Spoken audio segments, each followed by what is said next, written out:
family, friends, and followers, welcome to Sitting with Shireen.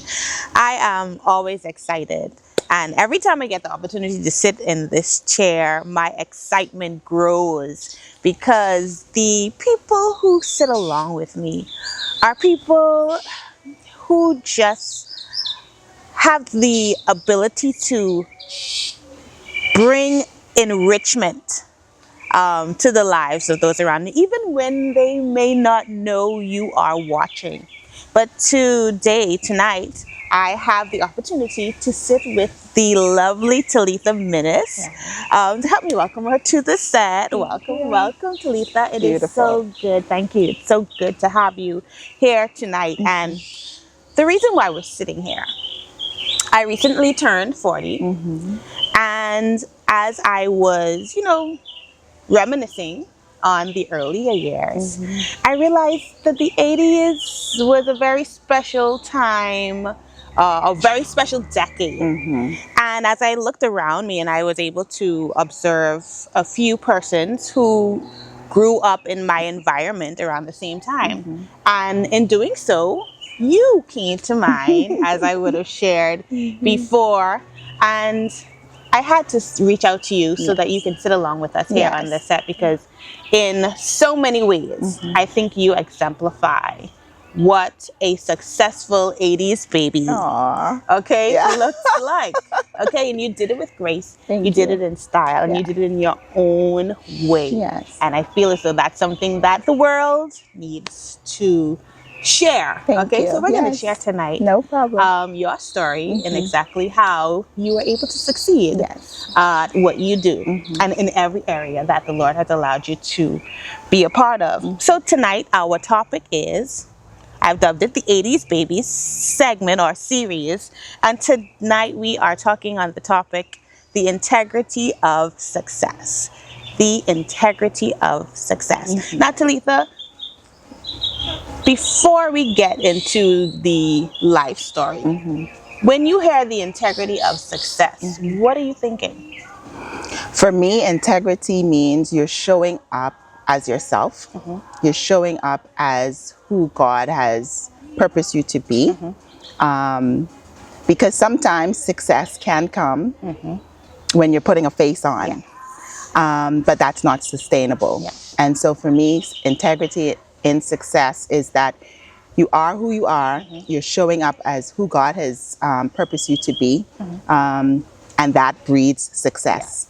It sometimes may take a little bit longer than the person that may have the face on, but at least once you reach that end goal, you are who you were when you started, and you haven't changed. People are not saying, oh, you used to be, you know what I mean? You've stuck with it, and you stuck with your integrity of being what God has asked, purposed you to be. Okay, let's get into this, because I am so excited. And in our conversation before, what I noticed about you is that you did not change, Talietha, throughout the entire story. And that is something that women and men of all ages, born in any decade, need to be aware of. You mentioned also that sometimes it may not take as well. May take a little bit longer if success comes in another way, but it's the success that lasts. It's the success that lasts, and that's what we're looking to achieve. Okay, so let's go to some of the questions that we spoke about a bit earlier. Now, we're talking about the 80s and being an 80s baby. What are some of your memories of that era growing up? So, for me, I was actually born in 86. Which would mean then that my fond memory is actually more in the 90s years. But what I do remember is being a kid in Jamaica, because my dad was studying and my mom was also studying. So I was a kid of a couple who was studying. And so I just have like small memories of just being in Jamaica, going to preschool, being with some of the other Bahamian kids, of parents who were studying. So I came from parents who were studying. Okay. And then my 90s memories, I guess when I was able to remember, was really church oriented. I was trying to think of like people when they say 80s or 90s, like fashion, and but really and truly, it was really church oriented. Yeah. And what I mean is, I remember being very heavy in blue bells and joy bells, you know, not so much YLM, but I remember being in East Street and just constantly going to clubs. And I enjoyed that era thoroughly, especially joy bells, because we did extracurricular stuff. I still teach and say that verse, which is, I will behave myself wisely in a perfect way. I will walk within my Let me house. tell you how that is my prayer. Okay? Okay. With a that's my perfect prayer. heart. Yes. So I still say that, and I teach that to my kids. That's awesome. And so those are the memories I have. And that verse actually, every time I go into a situation, I check myself. Yes. And I always tell people, even in dealing with patients, even if I had a bad experience with someone before and I'm going to a new patient, or I had a client before I'm going to a new client, I check myself first. I check my attitude. I leave that alone, and I walk behaving myself wisely in a perfect way. And then I walk in a perfect house, okay, with a perfect heart. And so I still carry that with me so that I show up for my best self for the next person. So church, clubs, teen choir, Yes. all of that is really my, you know, convention, camp. Those are my memories. You know, I'm listening to you and I'm like, boy, do we see those type of things today to some degree? No. I feel like girls club was rocking in our era. Like, I think it still does. Yes. But I feel like we really, really, really were into that in that era. The extracurricular, the counselors. Scotty Pratt was my counselor and my Gotti. So she was heavy on discipline. She preached our motto, and you know, so I thoroughly enjoyed that. Yeah. You've started already with the next question that I wanted to ask you, and that was, what are some of the traits that you feel you developed being born around that time? You talked about the fact that there was discipline, growing up in the clubs, and the clubs giving you that type of foundation. Okay, so what are other things that you think you would have developed from being around that age and era, in the 90s? So one of the things, I think, if I think back to clubs, it was planning, because we had to do regular work, and also making sure you had time to go in the evenings to the clubs on the weekends. Mommy always made sure we did the extracurricular stuff so that you could get the pins and all of that kind of stuff. Again, how to dress, showing up professionally. I feel like I got that also from girls club. Your uniform couldn't be a certain way. For me, I feel like Gotti Pratt was very strict on that in girls club. Even more strict than school, in a sense. You know, if your skirt wasn't right, you don't march up, you know. And so really, that's what I think. And just sound biblical based, you know. That's some of the traits that I still carry on with me, and I pass on to my kids. And that's one of the reasons that you're sitting here, because it would have helped to mold you into the successful woman that you are today, because you would have carried those foundations or those characteristics and traits throughout your lifespan. And you've been consistent. From what I have observed, you've been consistent, which is why today you can sit and reap the benefits of success, having held on to those traits and characteristics. So now that we've talked about the 80s, 90s, how do you feel about the 2025 you? How do you think they contributed to the 2025 you? The 2025 me has learned to, how do I want to say? I've learned to kind of balance life. I'm not perfect. I did learn a lot along the way, Yeah. even in school, even in marriage, being a mom. I learned a lot of that along the way. But learning to balance Yeah. that and learning to balance. I remember growing up and was starting to date. And I remember my dad saying at one point, you know, some parents would say, oh, just think about school, don't worry about dating, and get your education first. And then, you know, my dad never really said that Okay. in so many words. I remember one time he said, basically, if you cannot manage a boyfriend and schoolwork whilst you're in college, you're not going to be able to manage Come on. a husband with work and children. So he didn't discourage it. Okay. He said, learn how to balance it. If you don't know how to say, I can't go tonight because I have to study, you're not going to be able to balance because it doesn't stop. It just it's just a different season, you know. And so that stuck with me along the way. Major. That's that stuck with me. And so I've never dropped things simply because, like, I have this going on, so I can't. I figure it out. I try to balance it in. I might cut some things shorter, but I still try to balance it out. There goes that planning that you would have learned in girls clubs. Right. And then, of course, being able to be a part of so many, being a student, being in the club, and then, of course, the disciplinary acts of your parents and and being in the group. Now, you mentioned what your father said about balancing life. Yeah. And to be honest with you, that's something that I've observed about you, being able to balance being a wife, being a mom, being a professional at this age. Yes. Okay? A few of us who are not there yet look and we marvel, like, how is it possible? In fact, just before we sat down, I was like, oh my gosh, Shireen, you have to, you know, there are some things that you have to work on in order to be able to balance and be successful. Yeah. Okay, there are some people who the balancing act, it's just, you're just juggling with it and it's not comfortable, it's not good for the kids, it's not good for the marriage, it's not good for the business. Something kind of lacks to some degree.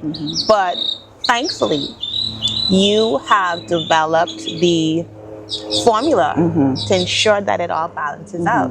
And if we can you just let us know what that formula? I don't know if it's a formula, but it works for you. Okay, it might help someone. I know what keeps me able to kind of wear things a little bit loosely because I schedule things in. Yeah. And what I mean by that, even as simple, I was sharing before we came on, I schedule myself into my day. Okay. And when I override me in my day, then things start to topple out. And I literally mean my calendar will have 11 to 12 me, or this time to this time me. And it's usually in the middle of my day because it has to be when the kids are at school. Right. It has to be somewhere in between work and before I pick up. And so with me in life, I schedule things in. And I also voice what it is in a marriage that I feel like I need. I try my best to not be pushy, but, you know, when we had Noah and I came home, my husband hadn't come back yet. He went to do some more studies. And I was doing all of the morning baths and the afternoon baths and stuff like that. And I was doing that for a while, and he would, you know, do it sometimes or whatever. And then I got pregnant with Chloe somewhere along the way. And I said, look, because he's also a physician, his afternoons are a little bit, I don't know, he could get called. My afternoon, I could kind of cut off, you know, standard. But he can be, you know, but his mornings, he's usually up and he can have a coffee before. I said, look, I'm going to need you to take morning. If you could just bathe them in the morning, I'll do all of the other things. Get the lunch and stuff like that, and can you do drop, because I always have to do the pickup. And so it took a little bit of, you know, but he does that. And so whether that allows me to sleep a little bit later or get up and do work without having to worry about bathing them, that allows my morning to be steady. And that's important. I have a space in the day that I know I don't have to think about giving them a bath. Okay. So whatever time I want to do in that, I do that in the morning. And then my day starts. Once my day starts, I know that I have to do anything that pertains to my business from this time to this time. So it makes me more efficient. Okay. And getting it done. Yeah. Because when 2:30 comes, it's school pickup.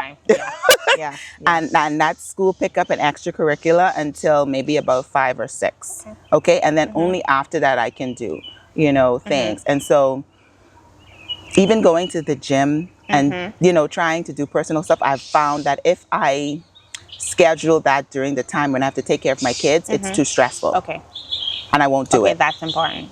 And so you have to schedule things that you know you need to do for yourself at a time where it's not going to clash up with certain things, you know. And so that's what I tend to do. I schedule things in. All of that, I think, is a part of balance. Yeah. Even when you talked about you and your husband finding a common ground somewhat, he does mornings, you does it. That's balance. Yeah. And so the balance doesn't only extend with how you do you personally, it also is along with the partner that the Lord has you connected with, or the husband or the wife that you have. And that's important. And all of that is, I think, it's balance. And I thought it was something that was very grateful that you shared, because all balance then is a part of the integrity of success. It is. Okay, It is. Making life successful holistically. Yeah. Very important. Now, you mentioned being a student while having Noah. Yeah. Go into that story. Now, you mentioned also that you remember a part of your early childhood memories of being your parents being students. Yeah. Okay, so I didn't know that prior. Yeah, he was doing his postgraduate in Jamaica whilst we were kids. Yeah. So now here you are. Yeah. You have it being like a generational thing. Yeah. Because your husband and you were in school while when you had Noah. Now share with us how did you manage with that? So when I met my husband, I was still in medical school and he was an intern. So he had finished, but that's a hectic year. Yeah. And so he waited until I passed my exams and then he proposed like the December after the November. And we got married a week before my internship started. Oh, okay. And so when I got into internship, I was just married a week, and that year is a very hectic year. And before we got married, my husband said, I am going off to do postgraduate.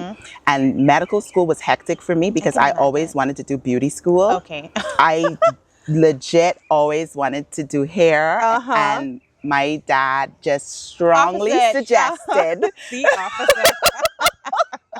I was good at science, and of course, you know, he was like, this is, you know, so, and I was never ungrateful for it. It's always, you know, but medical school was hard for me. Dad for the win ×2. Okay. Dad for the win ×2. 2 nuggets from dad already. Okay, let's go. So, but it was hectic for me because I always felt, sometimes I would feel like I really wanted to do hair, but I'm here doing this hard study and I don't know if this is what I wanted to do. But I would never complain about it at the time because it is an opportunity. Yeah. And so I finished medical school and I said, I am not going to study another lick till I'm ready. I know. So when I met my husband and he's saying, I am going off to school, I was like, okay, cool, you know. Now, Talietha, hold that thought. Were these things discussed like prior to you were already married with? He was telling me when we were dating. Okay, so you knew. I knew. But I was just like, okay. I didn't think it would be quick. And so I did internship and he was a house officer. And then I think in our second year, he was like, hey, I got my acceptance. And meanwhile, I was helping him fill out stuff too, you know. I just was like, I ain't going. So, because I'm ready. I wanted to work.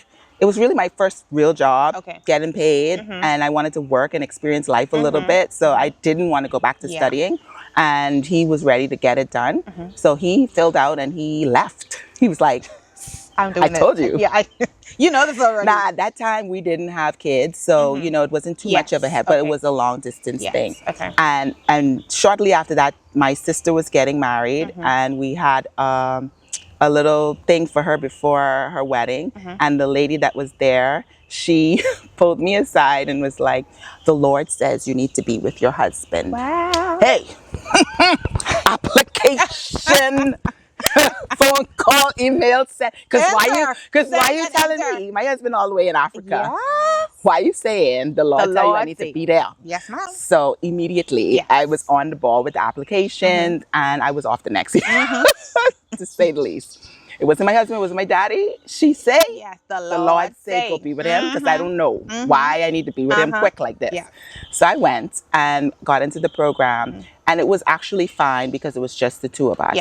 And then after my last year is when I got pregnant with Noah.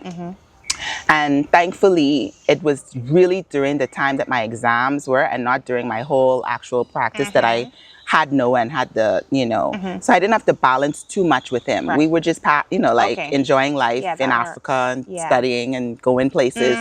And then Noah comes along in the middle of us trying to do finals. Right?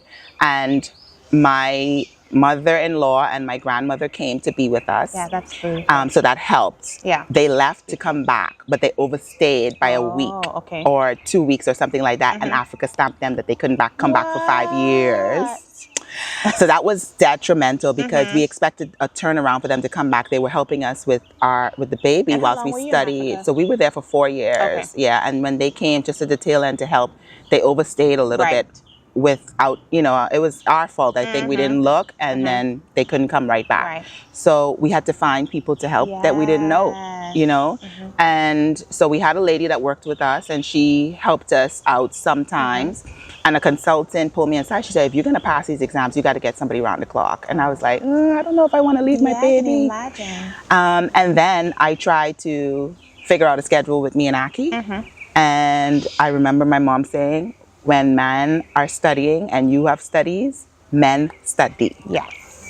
So you have to figure it out. Yes. And so when it was time for him to go to the library, he was like, I got to go to the library. Gotta go. And it was starting to cause like a little rift, because now I'm arguing about when is my time to study, your time to take care of the baby. And so I got someone to help round the clock. Okay. Someone in the day, and she handed over to the person in the night.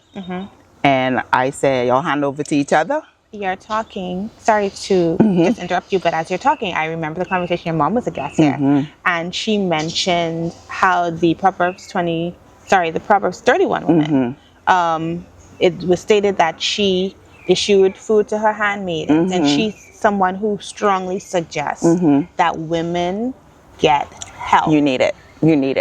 Because I was trying to do it, by myself a little bit, and I was still on some leave, but even in that, I couldn't get it done, because I was tired with the baby in the day. He was working and coming home, so he needed to study, and I'm trying to tell him, well, I didn't study even though I was home all day, because I was taking care of the baby, and it was too much. And so I got help. And so for about 3 months, we had someone round the clock to help us, and that is really how we got through. We got help.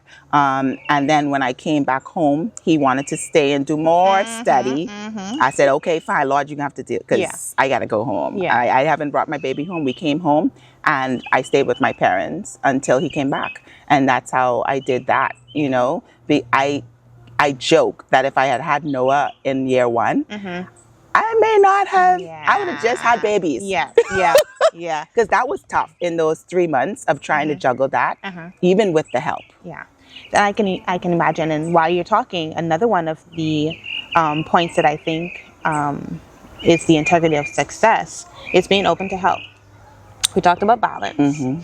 We talked about planning. And then we talked about being open to help. Just being open to help. Okay? Being realistic. Knowing that you really can't do it all on your own. And be open to help. So now that you're back home, your husband is still off. He's here. He's here now. Back. Yeah. Okay. We've been back now. I've been back 7 years. He's been back about 4. Okay, well, that works. That's how you're working on that balance too, right? I wanted to ask you, in addition to that, Now that you're back, when you got back home, how was the transition? So the transition was also a little, it took talking. Yeah.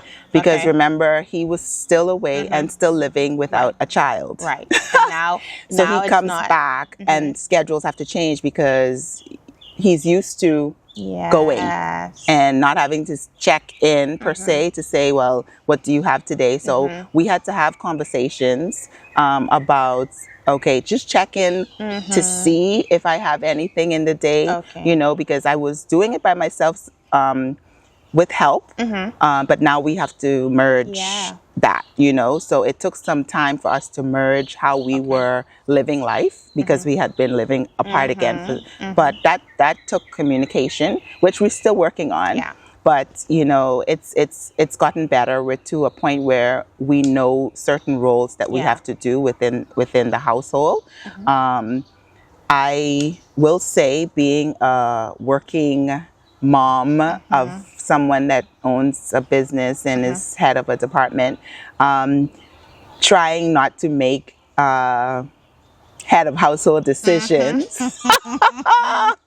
can be a bit, you know. Yeah, I can imagine. So I'm working on that. Yeah, you know, because even in being a strong businesswoman in a marriage, you still have to Yes. find that balance. Yeah. You can't overstep the mark, even if you know, sometimes it could be, oh, you don't want to do this. Come, let me just. Yeah, but so it's finding the balance and making sure that you still submit. Yeah. You know, and you respect each other. Yeah. Well, everyone, that's it for tonight. But there is so much more to this conversation. Join us on Tuesday, March 25th at 8 p.m. for part 2 of the Integrity of Success with Dr. Talietha Minnis. Be sure to hit subscribe and hit the notification button to know exactly when we begin. See you then.